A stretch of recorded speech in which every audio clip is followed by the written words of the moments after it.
Sa ngalan ng Ama at ng Anak at ng Espiritu Santo, Amen. sumainyo ang Panginoon. At sumainyo rin. Magandang umaga po sa inyong lahat.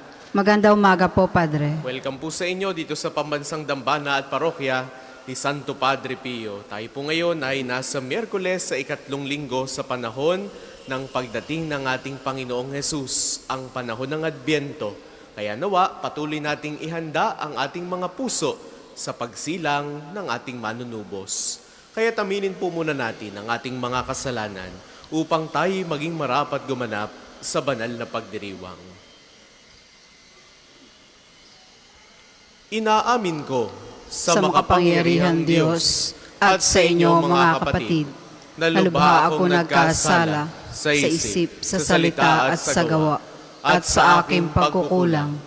Kaya isinasamo ko sa mahal na Birheng Maria, sa lahat ng mga anghel at mga banal, at sa inyo mga kapatid, na ako'y panalangin sa Panginoong ating Diyos. Kaawaan tayo ng makapangyarihang Diyos, patawarin tayo sa ating mga kasalanan, at patnubayan tayo sa buhay na walang hanggan. Amen.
Manalangin tayo.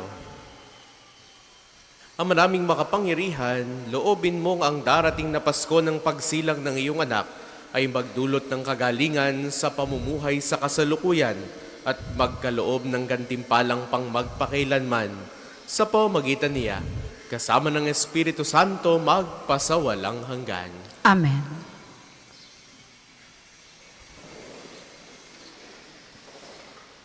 Pagbasa mula sa aklat ng Henesis. Noong mga araw na iyon, tinawag ni Jacob ang mga anak niya at kanyang sinabi, "Kayo mga anak, magsilapit sa akin. Akong inyong ama ay sumandaling dinggin. Ikaw, Huda, ay papupurihan niyong mga anak ng ina mong mahal. Hawak mo sa liig ang iyong kaaway. Lahat mong kapatid sa iyo'y gagalang. Mabangis na leon ang iyong larawan, muling nagkukubli matapos pumatay. Ang tulad ni Huday leong nahihimlay, walang mangangahas lumapit sinuman. Hawak niya'y setrong tuon sa paanan, sa gisag ng lakas at kapangyarihan. Ito'y tataglayin hanggang dumatal, ang tunay na haring dito'y magtatangan." Ang salita ng Diyos. Salamat sa Diyos. Salmon tugunan, mabubuhay siyang marangal at sasagana kailanman. Mabubuhay siyang marangal at sasagana kailanman. Turuan mo yaong haring humatol ng katuwiran. Sa taglay mong katarungan, O Diyos, siya'y bahaginan.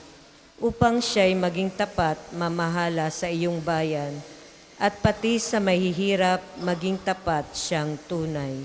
Mabubuhay siyang marangal at sasagana kailanman. Ang lupain nawa niya'y umunlad at managana. Maghari ang katarungan sa lupain nitong bansa. Maging tapat itong hari sa paghatol sa mahirap, at ang mga taong walay pag-ukulan ng paglingap. Mabubuhay siyang marangal at sasagana kailanman.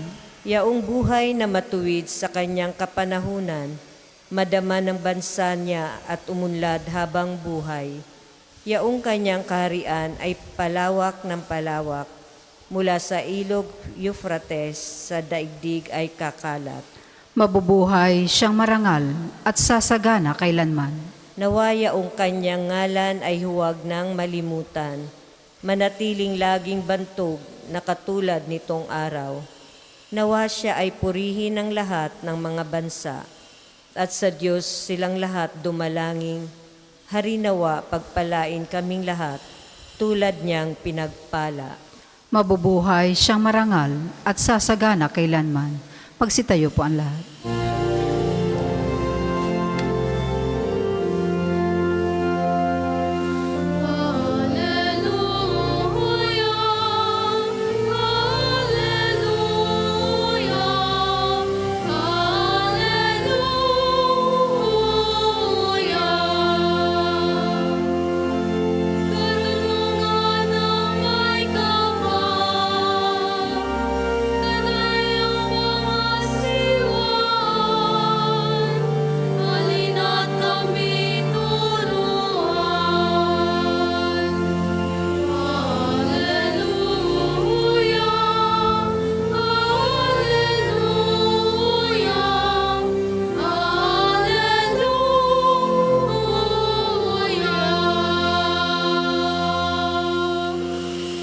Sumainyo ang Panginoon. At sumayin niyo rin. Ang simula ng mabuting balita ng Panginoon ayon kay San Mateo.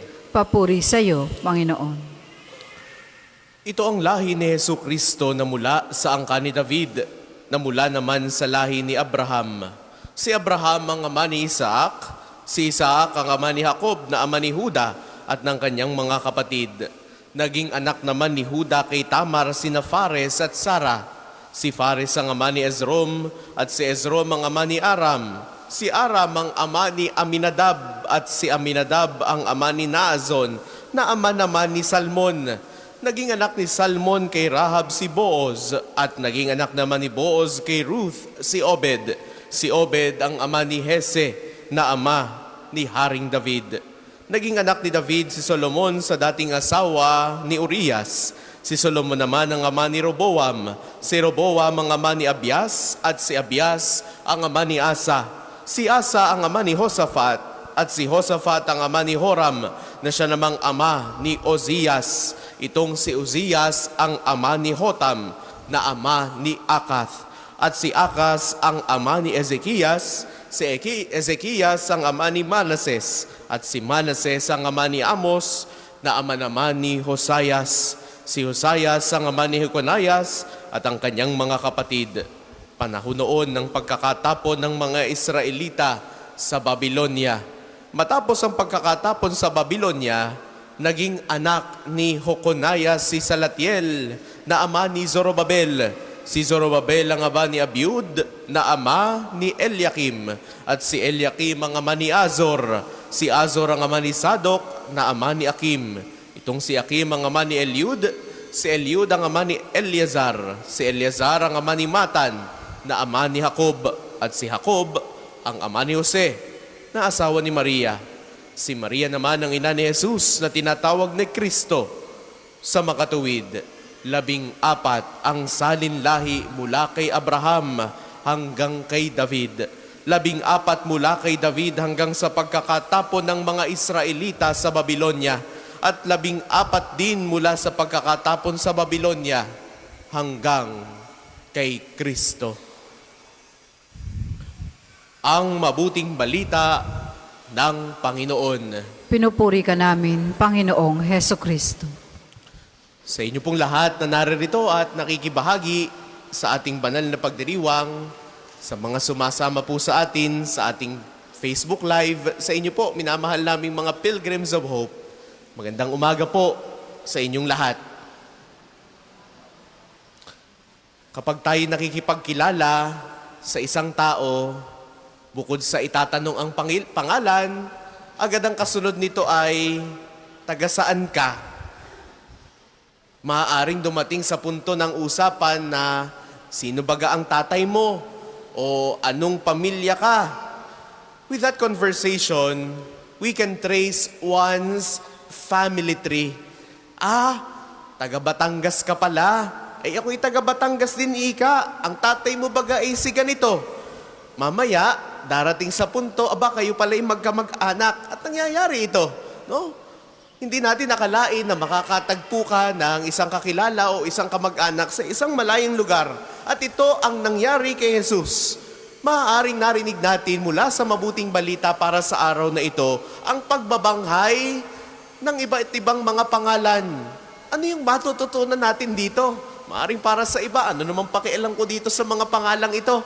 Para bagang napaka-boring naman ng Ebanghelyo, no? Warang walang kwento. Wala tayong makukuha at wala tayong matutunan. Mga pangalan na hindi naman natin kilalang mga tao. Yung iba'y kay hirap pang bigkasin. Yung mga pangalang iba'y hindi naman natin nakakasalubong sa daan. Bakit ba sila kasama sa talaan ng mabuting balita? Mga minamahal kong kapatid, what we're trying to show is that Jesus truly became man. Gustong ipakita na si Jesus ay totoong tao, na siya'y ipinanganak. Kilala natin yung kanyang ama-amahan. Kilala natin yung kanyang pinagmulan o yung kanyang mga ninuno from Abraham down to Joseph. Jesus has his own family tree dahil si Jesus ay totoong tao. In one point in time, sa panahon, sa kasaysayan ng simbahan, madaming maling mga katuruan. Ang tawag po doon ay heresy. Sinasabi ng mga heresiyang itong hindi daw naging totoong tao si Jesus, na si Jesus ay nagkunwari lamang apparent, no? Nagkunwaring ipinanganak, nagkunwaring naging tao. Pero ayon sa ating paniniwala, si Jesus ay Diyos sa totoo at taong totoo. Fully human, fully divine. Totoong tao. Sa pagiging tao at totoong tao ni Jesus, naranasan niya yung ating mga naranasan. Si Jesus ay napagod, natuwa, nalungkot, na-disappoint, nagkasakit, nasusugatan, at namatay. At yan si Jesus. Kaya kung tayo nalulungkot, huwag tayong magdadalawang isip na lumapit din kay Jesus. Pwede natin sabihin kay Jesus, Lord, nalulungkot ako ngayon eh.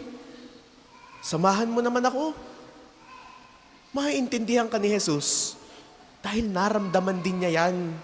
Kapag ka tayo ay nawawala ng pag-asa, sabihin mo kay Jesus, Lord, I feel like I'm losing hope. Because there was a point in time that Jesus too said, my God, why have you forsaken me? Kung ikaw naman natutuwa, nakakaramdam ng saya, pwede mo rin sabihin kay Jesus, Jesus, I feel happy today. Ito yung nangyari sa akin sa maghapon. Naramdaman din niya ni Jesus. Nakaramdam siya ng galak. Nakaramdam siya ng katuwaan. Jesus feels what we feel because He is truly human.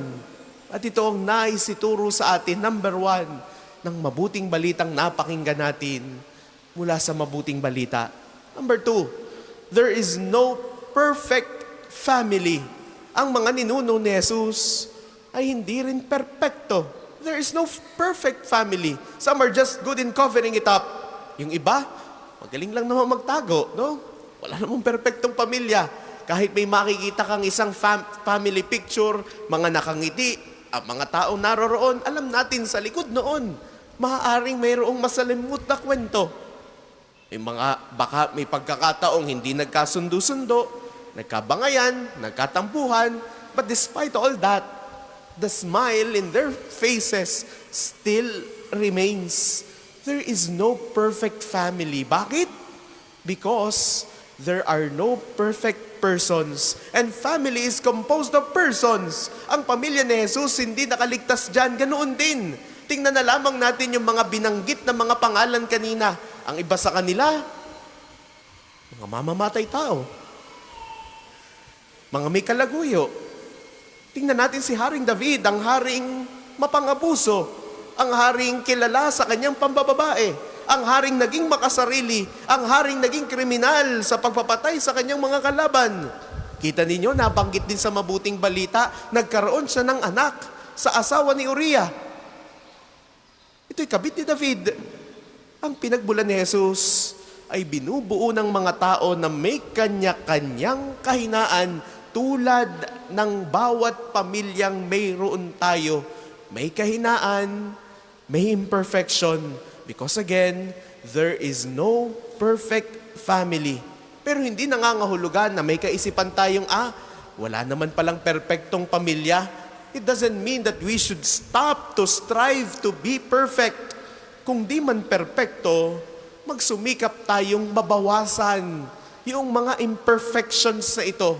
Kaya nga, mga binamahal kong kapatid, sa patuloy nating paglalakbay sa panahong ito ng Adbyento, habang unti-unti nang lumalapit ang araw ng pagsilang ng ating Panginoong Yesus, let us not forget to thank the Lord. Number one, to thank the Lord for the gift of the Savior. Si Jesus ay naging tao, tulad natin, hindi para sa Kanya, kundi para pa rin sa atin. And number two, let us not forget to thank the Lord for the gift of our families, no matter how imperfect they are. Nandyan ang ating mga pamilya upang maranasan ang karanasan natin bilang tao. Nandyan ang ating mga pamilya upang tayo'y suportahan. Kaya't patuloy nating ibahagi ang mensahe ng Pasko, ang mensahe ng pagmamahalan tulad ng naganap sa banal na pamilya, ang banal na mag-anak. Kaya nawa, tularan natin ang modelo ng pamilyang ito sa kabila ng mga karupukan ng kanilang mga ninuno, ng mga nauna sa kanila, nagsikap maging mabanal, nagsikap maging mabuti. At ito ang tunay na diwa ng Pasko.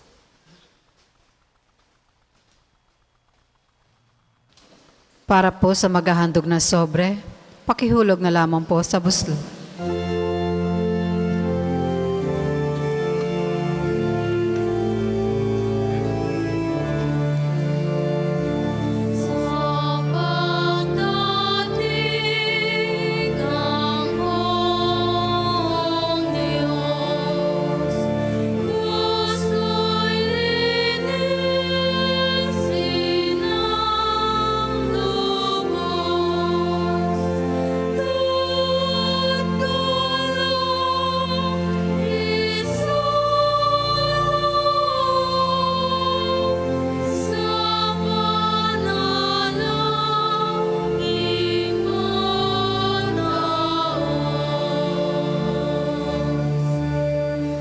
Magsitayo po ang lahat.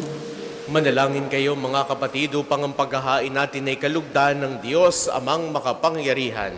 Tanggapin nawa ng Panginoon itong paghahain sa iyong mga kamay, sa kapurihan niya at karangalan, sa ating kapakinabangan at sa buong sambayanan niyang banal. Ama naming lumikha, maihain nawang lubos ang matapat naming paglilingkod sa pagganap sa itinatag ng iyong anak at sa pakikinabang sa iyong pagtubo sa aming lahat sa pamamagitan niya, kasama ng Espiritu Santo magpasawalang hanggan. Amen. Sumainyo ang Panginoon. At sumayin niyo rin. Itaas sa Diyos ang inyong puso at diwa. Tinaas na namin sa Panginoon. Pasalamatan natin ng Panginoong ating Diyos. Marapat na siya ay pasalamatan. Ama naming makapangyarihan, tunay ngang marapat na ikaw ay aming pasalamatan sa pamamagitan ni Hesu Kristo na aming Panginoon. Siya'y isinugo mo upang matupad ang iyong magandang balak para sa lahat. Hindi niya ikinahiyang mamuhay ng mahirap upang mapakisamahan niya kaming matapat. Siya'y naging hindi na iba sa amin upang maitampok niya kami sa iyong piling. Sa kanyang lantarang muling pagdating, ang pakikisama niya ay puspusang magniningning. At ang pangako niya ay kapanapanabik ay inaasahan naming lubos na makakamit. Kaya, kaisa ng mga anghel na nagsisiawit ng papuri sa iyo nang walang humpay sa kalangitan, kami nagmubunyi sa iyong kadakilaan.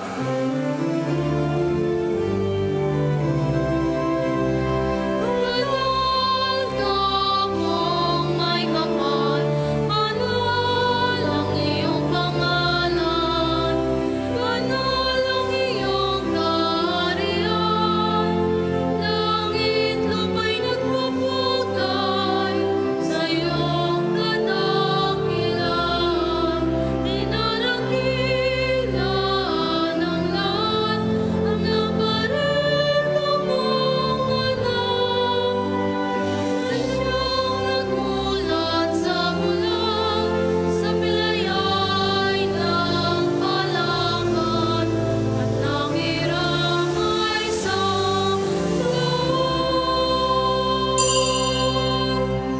Kung hindi po kaya lumuhod, manatili pong nakatayo na may pagal. Ama naming banal, ikaw ang bukal ng tanang kabanalan. Kaya sa pamamagitan ng iyong Espiritu, gawin mong banal ang mga kaloob na ito upang para sa aming maging katawan at dugo ng aming Panginoong Jesucristo. Bago niya pinagtiis ang kusang loob na maging handog, hinawakan niya ang tinapay. Pinasalamatan kaniya, pinagati-hati niya iyon, iniabot sa kanyang mga alagad at sinabi, "Tanggapin ninyong lahat ito at kanin. Ito ang aking katawan na ihahandog para sa inyo."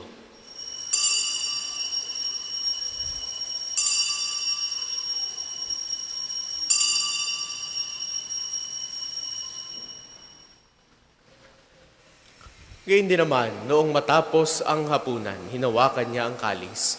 Muli kanyang pinasalamatan, iniabot niya ang kalis sa kanyang mga alagad at sinabi, "Tanggapin ninyong lahat ito at inumin. Ito ang kalis ng aking dugo ng bago at walang hanggang tipan. Ang aking dugo na ibubuhos para sa inyo at para sa lahat, sa ikapagpapatawad ng mga kasalanan. Gawin ninyo ito sa pag-alala sa akin."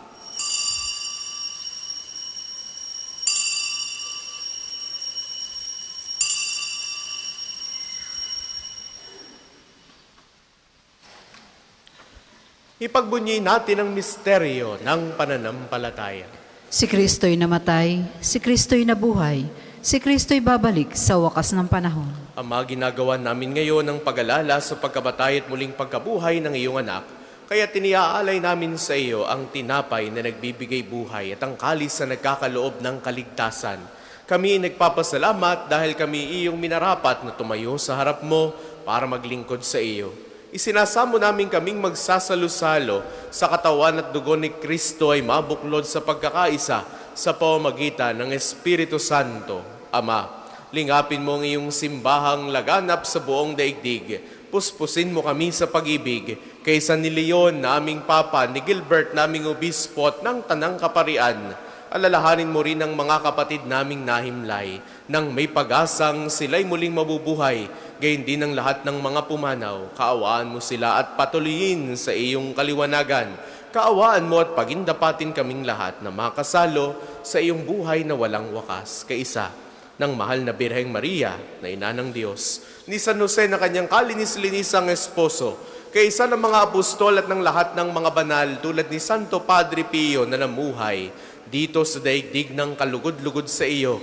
May pagdiwang nawa namin ang pagpupuri sa ikararangal mo sa pamamagitan ng iyong anak na aming Panginoong Jesucristo.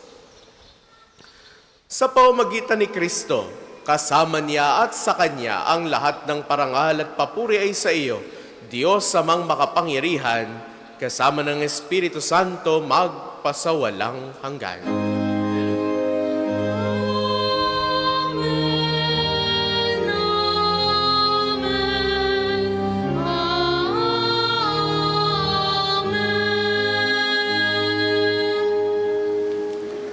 Sa tagubili ng mga nakagagaling na utos sa turo ni Jesus sa Panginoon natin at Diyos, ipahayag natin ng lakas loob.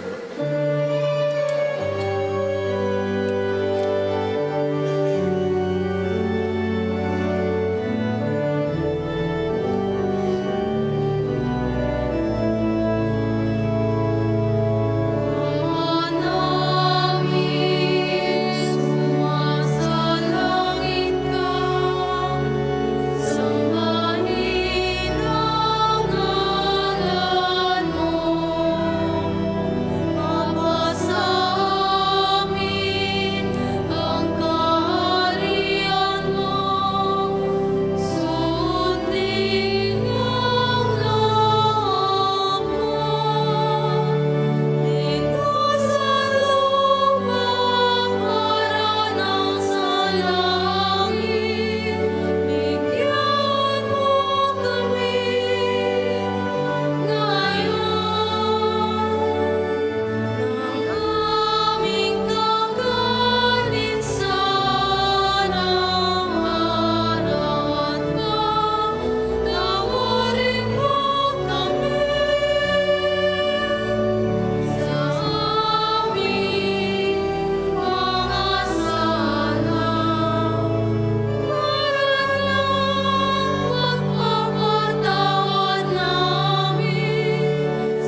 namin kami adya sa lahat ng masama, pagkalooban ng kapayapaan, araw-araw iligtas sa kasalanan at ilayo sa lahat ng kapahamakan, samantalang aming pinananabikan ang dakilang araw ng pagpapahayag ng tagapagligtas naming si Hesu Kristo.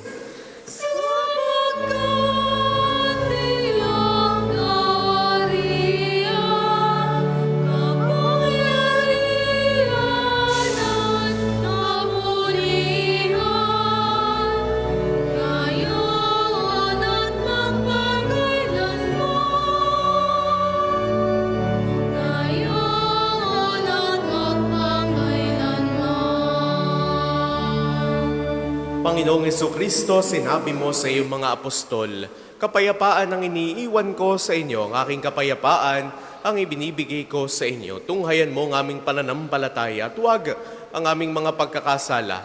Pagkalooban mo kami ng kapayapaan at pagkakaisa ayon sa iyong kalooban. Kasama ng Espiritu Santo, magpasawalang hanggan.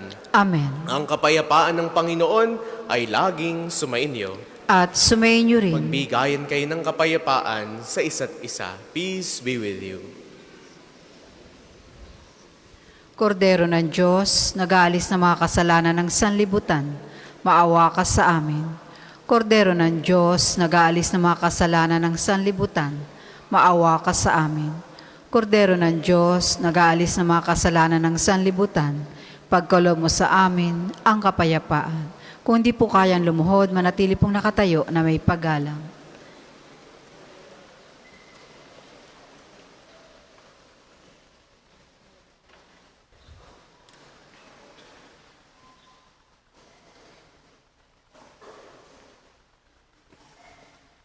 Ito ang kordero ng Diyos.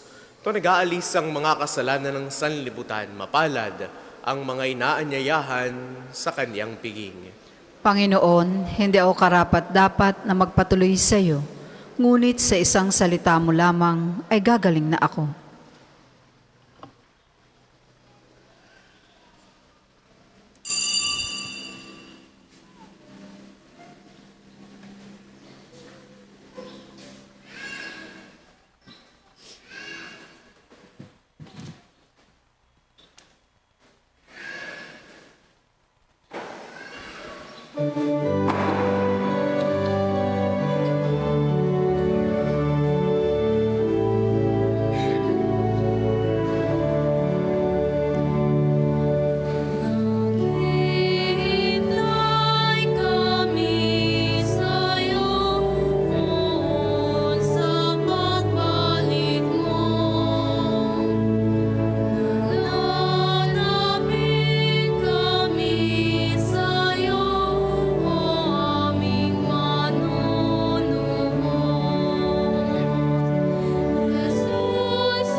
Ang isasagawa pong second collection ay ginagamit para sa patuloy na pagpapaunlad ng parokya at pambansang dambana ni Santo Padre Pio at para sa mga pangangailangan ng matatanda at may sakit na mga pari na Archdiocese na Lipa.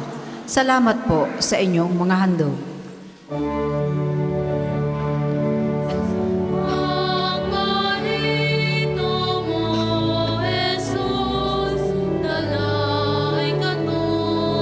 Sa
Tayo po ay magsitayo.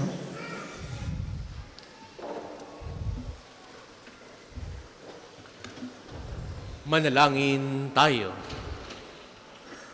Ama naming mapagmahal, kaming pinapagsalo mo sa iyong piging ay pag-alabi nawa ng iyong Espiritu sa pananabik na magliwanag sa piling ng dumarating na si Kristo na namamagitan kasama ng Espiritu Santo magpasawalang hanggan. Amen. Sama-sama po natin dasalin ang mga sumusunod na panalangin. Panalangin ng pagtitiwala kay Santo Padre Pio. Padre Pio, taga Petrolcina, monghing banal, pintakasing santo na milenyong kasalukuyan, gabay namin sa pagtahak sa landasing makalangit, takbuhan sa pangangailangan, huwaran ng pagtitiis. Sa iyo namin inilalapit aming mga kagipitan, sa iyo po ibinibilin kalusugan at kabuhayan.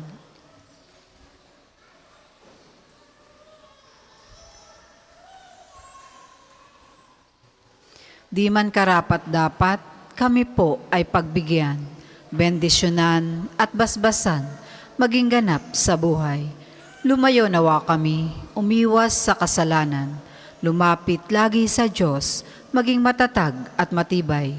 Sa mabuting balita ng pagliligtas, turuan mo kami nawa, sa tuwina ay makinig, magnilay at sumampalataya. Amin pong pakiusap itong mga kahilingan, puso ay nagsisisi, nagtitikang taimtiman.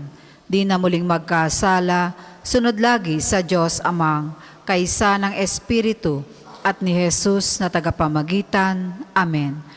Panalangin para sa pagkakamit na indulhensya plenaria ngayon taon na hubileo. Sumasampalataya ako sa Diyos Amang makapangyarihan sa lahat na may gawa ng langit at lupa. Sumasampalataya ako kay Jesucristo, iisang anak ng Diyos, Panginoon nating lahat. Nagkatawan tao siya, lalang na Espiritu Santo. Pinanganak ni Santa Mariang Birhen. Pinagpakasakit ni Poncio Pilato. Pinako sa krus, namatay, inilibing. Nanaog sa kinaroroonan ng mga yumao. Nang may 3 araw, nabuhay namang muli. Umakyat sa langit, naluklok sa kanan ng Diyos Amang makapangyarihan sa lahat. Doon magmumula, paririto at huhukom sa nangabubuhay at nangamatay na tao. Sumasampalataya naman ako sa Diyos Espiritu Santo, sa banal na simbahang katolika, sa kasamahan ng mga banal, sa kapatawaran ng mga kasalanan, sa pagkabuhay ng mga muli na nangamatay na tao, at sa buhay na walang hanggan. Amen. Ama namin, sumasalangit ka, sambahin ang ngalan mo, mapasa amin ang kaharian mo, sundin ang loob mo dito sa lupa para nang sa langit. Bigyan mo kami ngayon ng aming kakanin sa araw-araw at patawarin mo kami sa aming mga sala para nang pagpapatawad namin sa nagkakasala sa amin. At huwag mo kaming ipahintulot sa tukso at iadya mo kami sa lahat ng masama. Amen. Aba, Ginoong Maria, napupuno ka ng grasya. Ang Panginoon Diyos ay sumasa iyo. Bukod kang pinagpala sa babaeng lahat, at pinagpala naman ang iyong anak na si Jesus. Santa Maria, Ina ng Diyos, panalangin mo kaming makasalanan, ngayon at kung kami mamamatay. Amen. Papuri sa Ama, sa Anak at sa Espiritu Santo, kapara noong una, ngayon at magpasawalang hanggan. Amen. Magsiupo muna po ang lahat para sa ilang patalastas. Una, sa inyong pagdalaw sa pambansang dambana, mangyaring pakaingatan ang inyong mga personal na gamit. Hangad namin ang isang matiwasay at maayos na pagbisita sa National Shrine. Ikalawa, nais po namin ipagbigay alam sa inyo na ang Padre Pio Healing Bundle ay available sa ating mga tindahan. Ang langis na kasama nito ay may halo na langis mula sa puno na olibo na binasbasa ni Padre Pio nung siya'y nabubuhay pa. Naway magindaan ang ating healing bundle sa pagkakamit ng kagalingan mula sa Diyos. Ikatlo, para sa ating tuwirang paghahanda sa Kapaskuhan, kasalukuyan po tayo nagdiriwang ng simbang gabi tuwing 5 ng hapon, maliban kung linggo na 6 ng gabi. at ng Misa de Gallo tuwing ika-4 at kalahati naman na madaling araw.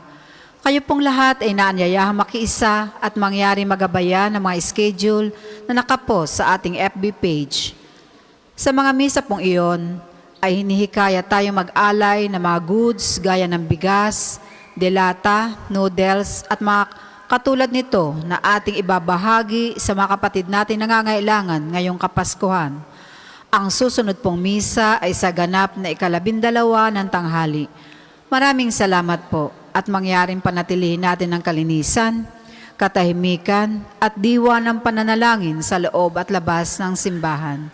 Magsitayo pong lahat para sa pagbabasbas ng religious article. Mga kapatid, manalangin tayo sa Diyos sa mga makapangyarihan upang tayo ay maging kawangin si Kristo sa taimtim na pagdalangin sa tulong ng mga larawan at mga dasalan. Manalangin tayo. O Diyos, Ikaw ang bukal ng lahat ng pagpapala at biyaya.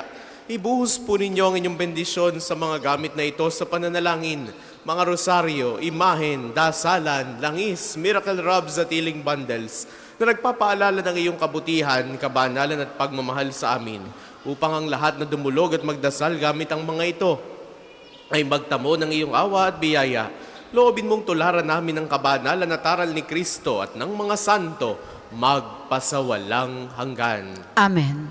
Ama namin, sumasalangit ka, sambahin ang ngalan mo, mapasa amin ang kaharian mo, sundin ang loob mo dito sa lupa para ng sa langit.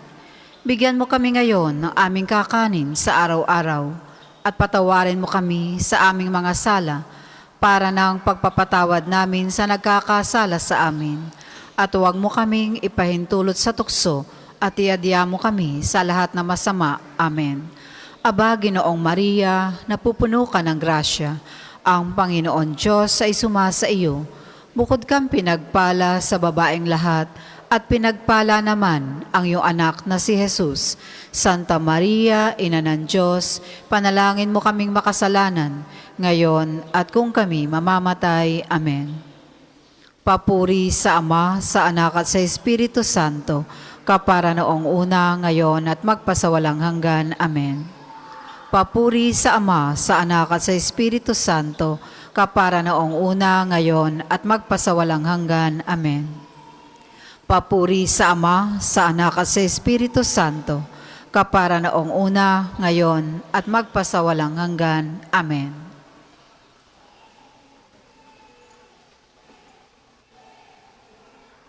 Sumainyo ang Panginoon. At sumayin niyo rin. Naway pagpalain po kayong lagi ng makapangyarihan at nagmamahal sa ating Diyos, ang Ama at Anak at Espiritu Santo. Amen. Taglay ninyo sa inyong pag-alis ang kapayapaan ni Kristo. Salamat sa Diyos.